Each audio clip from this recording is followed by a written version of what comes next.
General Motors CEO made this drastic mistake and now they can't sell trucks and SUVs. What's going on? Well, did you realize it? Back in 2022, they promised that by 2025 that they'd be outputting at least 1 million electric vehicles every year. A transformation of this magnitude was never going to be completely linear. I think one of the important things is continuing to build out the charging infrastructure. They don't really travel far enough. That's probably a bit premature for me. Ultimately, it's because they're very, very expensive. If we were to grow from 7 to 10%, that would still be significant. And then later they realized they couldn't make those targets, so they said 2022, 2023, a combination of 400,000 EVs might be a possibility, and that was on the radar. But now, due to declining sales of pickup trucks, SUVs, and the overall market crash in general, means that the CEO, Mary Barra, is deciding to actually hold and restrict the output of a lot of these electric vehicles. But how does this differ from some of their competition? We've seen Ford come out with the Lightning, the Mustang Mach-E, and we also know that they weren't selling very well, and it wasn't until Ford pumped out the incentives that they finally got people in the door buying some of those vehicles. The electric car revolution appears to have stalled. Bad headlines piling up for the car touted as key to hitting our climate target. And as well, we look at over in the Stellantis front, Ram, they're promising to ramp up production of EVs, hybrids, and all kinds of electrification coming up in the next few years. But we know already, we've talked about this, that they've clearly disconnected from what the North American market's looking for. A good old-fashioned, affordable, quality internal combustion engine. Now, the worst part is we know with Ford, some of the truck prices have been going up. Now, Ford's always been noted as basically the best-selling pickup truck in North America. But did you realize General Motors, a combination of GM vehicles like this, as well as Chevrolet and the Sierra and all those other nickel and dime bits combined, actually outsold Ford for the first time? Their sales of brand new internal combustion pickup trucks are selling quite well. While year over year they're still declining and overall truck sales are falling off, largely because of the increasing prices, which I'll show you some of the prices. We know that Ford has been jacking up prices. Ram has been getting out of this world and jacking their prices up, and that's all for the sake of the bottom line. They're looking to maximize profits, sell higher spec vehicles, not deliver lower spec vehicles to the dealers where people can actually afford them. Instead, they'd rather send out highly spec products like this with higher level trim, bigger drivetrains, crew cabs, 4x4, leather, in a lot of cases sunroofs as well, just because it means there's a much bigger margin. Ford's been realizing that, and that's how they've been paying for their EVs and how they've been paying for their hybrid development programs. And now Ram's also starting to figure out with Stellantis the hard way of what it's going to take. They're feeling the burn. They're not selling trucks. They're trying to jack up their prices too high, but the quality doesn't fall suit. And now they're trying to build electric vehicles.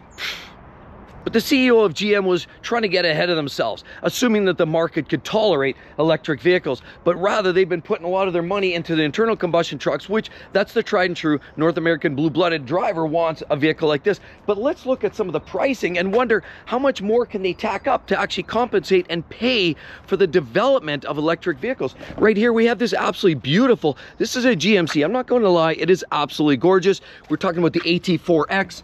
Look, we do get the nice little red hooks down here. That's beautiful. Love all the real detail updates. The new headlights. Honestly, it's a beautiful truck. We do get the trim over here. This helps to keep the rocks off there. All-terrain rubber. Beautiful upgraded wheels. And here it's an AT4X HD. So we're talking about a diesel. This one here has the Duramax with the Allison transmission and the 6.6 liter turbo diesel. I also look here. We have all kinds of options. Heads-up display in here. We have the big towing mirrors. I do notice it's got the sliding the sunroof there, heated, ventilated, cooled leather seats, big display in the center. Absolutely beautiful truck. This thing is ginormous. So this is probably almost the top pop, not quite, because you can still go to a 1-ton dually and really step it up with the HD trucks. But here we have a 24 Sierra 2500 AT4X, 4-wheel drive crew, as you can see right there, 4-wheel drive crew, and pretty good host of options here, as it would. I mean, I could see all the features in there, but I can't believe this. $125,000 and change, $126,000 if you look right there, 126 grand. That is absolutely mind-blowing to me. So you throw on GST, because from Canada you got to pay GST, HST, all these other taxes. You're into 10-15% on top of that, and then as well luxury tax. Put on your paint protection film, mud flaps and floor mats, and that truck all of a sudden soon becomes $135,000-$40,000. And then we have here, basically, this is their upscale, basically a Chevy Trax, or glorified Chevy Trax. Right here we have an Encore GX. This here's a Buick. Obviously you've got the new decals on there, or decals or whatever. Obviously a small vehicle, very diminutive. Now when you compare it to Stellantis, I would say Stellantis is out to lunch. Their vehicle, Jeep Compass, which is more or less a similar size of vehicle as this, but I've seen it, I showed you $47,000 plus taxes. But here we have a vehicle that is, this is a Buick Encore GX, preferred all-wheel drive, so very close specification, but it's only $34,000. Now that's not cheap, that's not, you know, throwaway money by any means. But compared to the Jeep, and it's no wonder Stellantis is having a hard time selling products, when manufacturers like this, some of their direct competition is producing very similarly spec'd vehicles for much less money. But I believe there is more than just a coincidence that GM and Chevy trucks are selling more pickup trucks than both Ford as well as Ram, who's a distant third. It's the value for money. Now, remember, you know, Ford's got mostly the turbo engines, of course the Coyote V8 being exception, and naturally the Ram is moving into that turbocharged straight six now. Of course with the Hurricane, sure, you can get some of the outgoing 23s, 24s that are still talking about using the Hemi and the V8s, which don't have a great reputation. But here, these here as an example, when you look at value and bang for buck, this GMC Denali, you can see Sierra, Denali right here. You do get the tow hook, you do get the spray and liner, and it just looks like overall better value. I mean, you get a rear slider, chrome detail, big running gear right here as well. And the Denali gets you that 6.2 liter V8, so you get more pulling power, more torque. It's a much more exciting truck to drive than a little turbo 6. Of course, naturally, you get the big chrome detail on the front, lots of chrome hooks. It's absolutely a pretty truck here, but with that 6.2 and all kinds of other extras right here, I'm looking inside and I see, yeah, there's a sunroof, and yeah, we've got heated and ventilated seats. We've got the nicer revised interior. Of course, the dash with the bigger screen there. And I look here, and this is a 24 Sierra 1500 Crew Denali four-wheel drive. Now remember, we just looked at a Lariat there in the Fords, and they're over 100 grand, the brand new ones. We also looked at Ram, the Tungsten, that's gonna be well over 100. Now we're talking Canadian funds, but well over $100,000. Even US, it's touching $100,000 for the new Tungsten. But when you look at the competition, this is the high-spec GM half-ton truck that competes with those other ones for over $100,000. Now, nobody's pretending that this is a great value. I mean, trucks are expensive. But this one right here is $97,200 and some odd change. It's fully spec'd, fully decked, naturally aspirated V8 engine, tons of pulling torque, has a lot longer standing reputation, even though that engine has had a few issues with lifters and rockers, some drivability challenges, and of course, you kind of have to debate whether you like the truck itself. But as far as engines go, this seems like a little more value than what Ford's doing. It's certainly a lot more value than what Stellantis is doing, and that's probably a big part as to why GM and Chevy are selling more trucks. But GM and their mid-level spec trucks are the ones that are the most competitive with the other manufacturers, and I find all brands seem to have a mid-spec vehicle that is very competitively priced. And this is really not the best deal, if we're being honest. We're looking at a very low to mid-level spec. This is a GMC. Again, we're talking, of course, you get the updated headlights, nice detail, and beautiful glossy wheels, but this gets the 5.3 liter V8 engine right there, and it's the Elevation, meaning it's more or less entry level. I know that somebody who actually bought one of these a few years ago, and he only paid $45,000. He had the nickel and dime and really had to grind out the dealer, but he got himself a great deal. But it's essentially the same truck, if we're being honest. It's a 4x4, no spray and liner. You got to spend a couple grand there. You got a rear slider here, and you get the 4 doors. It's quite nice, but that 5.3, at least compared to the Fords and typically now the Dodges or the Rams that are going with the turbos, or even the V6s you can still get. This is probably the best deal if you like the good old-fashioned V8. But here we have a Sierra 1500 Crew Elevation 4-wheel drive, and yeah, there's a decent amount of options right there. Lane departure, lane keep assist, rear vision camera, teen driver mode, tire pressure monitoring, some pretty good features in there. but this comes at $76,504. But Mary Barra has actually retracted entirely on the output of a lot of these electric vehicles. We know you have the Blazer EV, which is actually a marginal seller, not a lot of popularity, and they were pulled from the market because of some quality control issues, their auto drive systems, of course, with their infotainment stuff and software updates that need to be taken care of. As well, we see the Hummer EV, but at $130,000, $40,000, $150,000, those aren't selling particularly well either. So they're starting to feel what it's like to actually put out vehicles that aren't selling. Now, sure, you've got the Chevy Bolt and the Bolt EUV, and those are selling not bad, but honestly, sales are flat. Since 23 to 24, they're seeing that there's a very marginal change and no big increase. The EV market's writing is on the wall. In April, EV sales fell by 5%. The first drop in more than 3 years of explosive growth, led by a 44% tank in sales for Tesla. Brands now slashing their prices. People generally are not buying them, not in North America so much. The drop-off in demand global.